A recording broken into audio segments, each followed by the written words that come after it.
ওয়ালাইকুম আসসালাম। হ্যাঁ, ইনশাআল্লাহ। আপনাদের দুইটা করে ভিডিওটা নিছি। হ্যাঁ, ভিডিওটা ছাড়ছি, ভিডিওটা এভাবে দেখে নাই। হ্যাঁ, ভিডিও দেখে অবশ্য সংকৃত আসতো। হ্যাঁ, তো আসলে এখন যেটা হাটে রয়ে গেছে আমার কাছে খারাপ লাগে আজকে এসে। হ্যাঁ। তো আসলে মানে দুটার দাম দর কেমন উঠছে? আসলে দুটো দাম যেভাবে বলতিছে এতে মানে দুঃখ ছাড়া এতে বলার কিছু নেই, কারণ গরুটার দাম আছে আনুমানিক 15 লক্ষ টাকা আমার হিসাবে। তা যে দাম বলতিছে বলে শেষ করতে পারবো না। হ্যাঁ, লজ্জা পাচ্ছি বলতে। আচ্ছা, খুলনা দুরাগেট একটা জায়গা আছে, সবথেকে বড় হাট না? হ্যাঁ, খুলনার ভিতর সব থেকে বড় হাট। আসলে দর্শক যে এই ধরনের গরু আনছে তারা একটা স্বপ্ন নিয়ে আসছে, বাট এরকম দাম পাচ্ছে না বিধায় অনেক কষ্টের সাথে কিন্তু এই কথাগুলো বলতেছে দর্শক। আসলে তো আপনার একটা মানে অভিমত কি, মানে মানুষ এখান থেকে কি শিখবে বা আপনাদের কষ্টগুলো একটু বলেন। আসলে আমরা যে কষ্ট করে যে পশুগুলো পালন করি শুধু মানুষের দেশের জন্য, মানুষের জন্য, সার্বিক উন্নতির জন্য, যে একটা গরু পালন করলেই নিজের দেশে যাতে উন্নত হয় সেই জন্য আমরা অ্যাকচুয়ালি করছি। কিন্তু এখানে পরিপক্ষী পাচ্ছি কি আমরা? ক্ষতি, লাভ, লোকসান।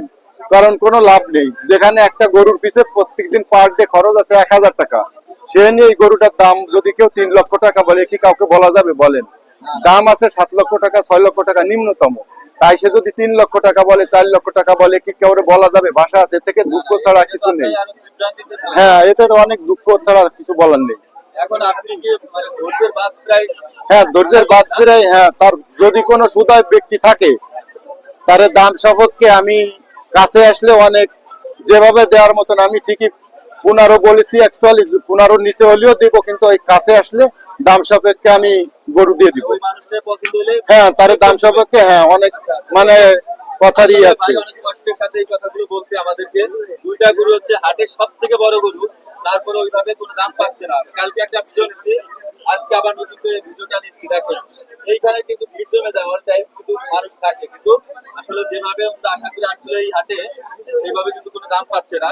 তো এটা হচ্ছে কালাপাহাড় নাম। হ্যাঁ, কালা পাহাড়। চার জাতের গরু। হ্যাঁ, 4 দাঁতের গরু। এর ওই সাদা 3.5 বছর বয়স।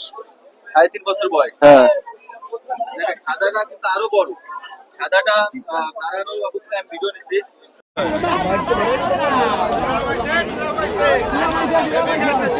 সব থেকে বড় গরু খুলনার, দেখেন অবস্থা 10 লাখ।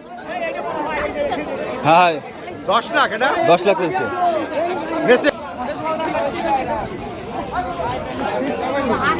সাদাটা বিশাল বড়, বিশাল বড়। এটা হচ্ছে 6 দাঁতের না? হ্যাঁ, হ্যাঁ, 6 দাঁতের। দর্শক দেখেন, দুইটা গরু খুলনা 13 খানা থেকে আসছে। হ্যাঁ, খুলনা 13 খাদা। এই গরুগুলো হচ্ছে ট্র্যাকে দিতেও সমস্যা।